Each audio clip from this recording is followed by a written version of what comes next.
everyone, how's it going? Welcome back. Today we are going to be harvesting some onions, and I thought I would bring you guys along just to give you some tips and things to look for to know that your onions are ready to harvest. So here in front of me is the onions that we planted earlier on this spring. I showed you guys planting these in a video. And these here are candy onions, and on this side we have some red onions, and out in the outside of the raised bed garden we have some Walla onions, which are huge. They're looking awesome, and I will show you guys those in a few minutes. So I thought we would start in here in the raised bed vegetable garden area, and I wanted to just give you some things to look for to know that your onions are ready. So the first thing that I look for is that my onions are starting to flop over. Now, that is not a telltale sign that they are ready. Some onions that start to flop over are not quite ready yet, and I want to show you guys what to look for to know 100% that your onions are ready. Okay, so if I bring you guys in a little closer here, what you want to do is when you see your onions starting to flop over like this, you want to come to the base of the green here, or the top of the onion, and you want to squeeze that little part right there between the onion head and your greens. And if that area is nice and soft and squishy, he's ready to harvest. Now you can see this one right here, he has some brown happening in his leaves, he's flopping over, but if you squeeze the top of him, he still has a good bit of firmness to him. So I'm going to leave him a little bit longer until he gets nice and squishy to pull them out. So I'm just going to continue harvesting these onions, and then we'll take you out to see the Walla onions, and then I'll show you what you want to do with your onions after you harvest them.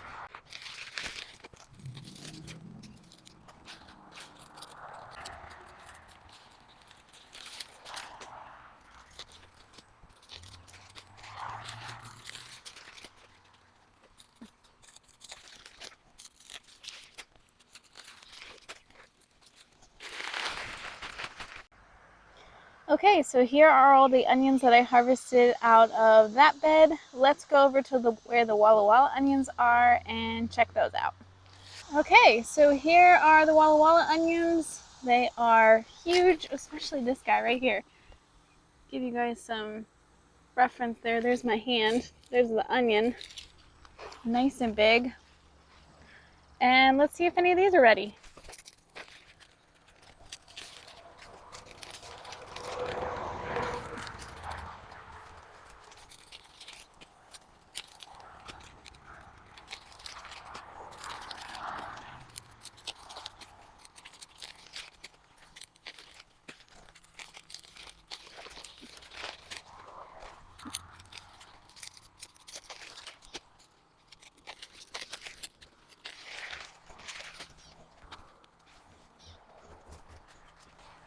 So I have 3 onions here that I'm going to leave for a little bit longer. They're still a little stiff, so I'm going to let them go a little longer and then pull them when they're nice and soft too.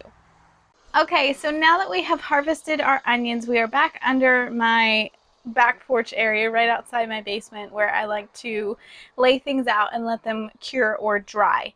So this is a very similar process to curing or drying garlic. Actually, it's pretty much the exact same process. All you want to do is you want to make sure that you lay your onions out in a layer up on some pallets.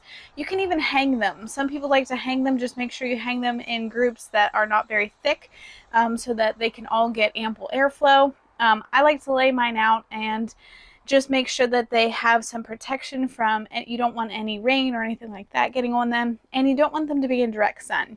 So somewhere where they can just kind of chill out and dry, where they're a little bit protected from all the elements, and that will be perfect for them.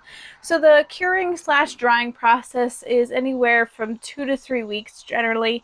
It really depends on your climate and things like that. So you just want to keep an eye on them. Now, I harvested some onions a couple of weeks ago, maybe a week and a half or so ago now, and I want to show you the difference between an onion that you just harvested and an onion that's been drying for a little while. Okay, so I have a couple examples here just to show you. One that is probably done drying, and a few that could use just a little more time. So let me show you. This is our onion we just harvested. Still pretty green. He looks floppy and yuck, but there's some yellow on him, but still pretty green. Here is one that has been drying for about 2 weeks. Week and a half, 2 weeks, whatever. And you can see that the greens are a little more floppy and they're a little more brown. The ends are definitely more brown. Let's just hold them up for a side-by-side comparison here. So there's one that's been drying. This is a new one.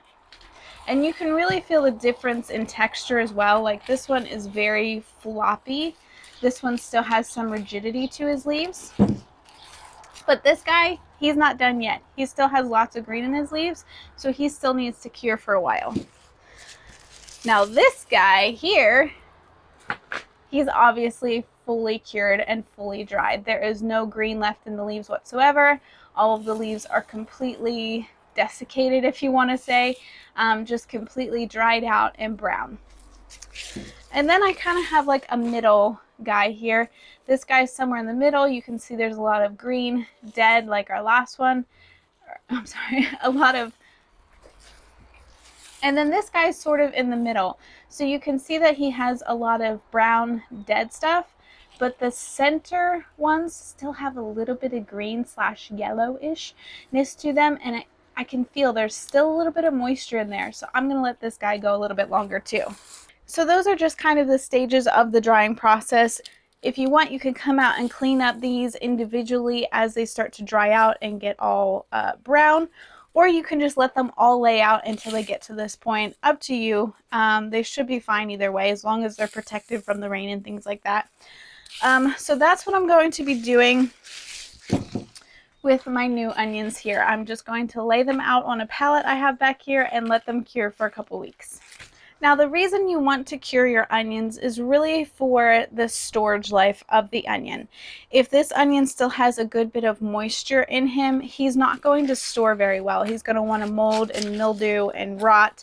So the curing process really just takes the moisture, the extra moisture, out of the onion, and the onion is sucking nutrients and things like that from this green part into the bulb.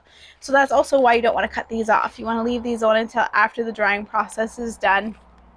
And so then your bulbs of onions will want to last much longer for you if you do this process.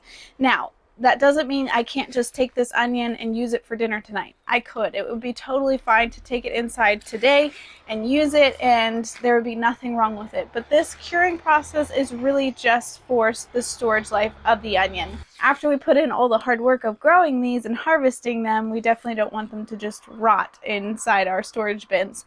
So the curing process is very important. Make sure you don't skip this step after the curing process is over. So like this guy right here. After your onions are completely dried down, you can go ahead and cut the top off or just rip it off like I did. And you can clean up the roots a little bit if you'd like. If there's any dirt around the sides of your onions, you can kind of brush it off. But you don't want to be peeling a bunch of skin off your onion or anything like that. Just any bits that want to come off. And then your onion is perfectly ready to go into your storage. When you store your onions, it's also very important that they are in a cool, dry place. You don't want these somewhere where they can mold or mildew. Full disclosure, I do keep these in my basement with my garlic, but I have a dehumidifier in there and we run a wood burner throughout the winter, so I know that my basement is nice and dry and not a humid area. So if you do have a dehumidifier or your basement tends to be really nice and dry, it's a perfect place to keep things like this because it does stay nice and cool and dark most of the time. So yeah, that's basically it for this video. I'm going to lay these onions out and get the curing process going, and that's basically it. It's pretty simple. So I hope you guys enjoyed this video. We'll see you in the next one.